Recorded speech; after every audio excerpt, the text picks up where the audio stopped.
Pinaigting na rin po ng PNP ang manhunt laban kay Cassandra Leong at iba pang akusado sa qualified human trafficking kaugnay ng operasyon ng Pogo sa Pilipinas.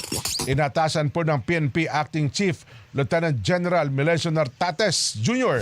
ang Criminal Investigation Detection Group PNP-CIDG. Palakasin pong operasyon laban sa mga sangkot sa Lucky South 99 Scam Hub kung saan mahigit 50 katao pong kinasuhan kabilang ditong si Cassie Ong, dating Presidential Spokesperson Attorney Harry Roque. Noon pong Mayo, naglabas ang Angeles, Pampanga Regional Trial Court ng warrant of arrest laban sa kanila at kamakailan ay binasura ng Court of Appeals ang petisyon ni Ong laban sa resolusyon ng DOJ. At ito pong Martes, sinabi ng Malacanang na nasa Pilipinas pa po si Ong batay sa mga record sa kabila ng mga ulat na huli umano siyang na-monitor sa Japan.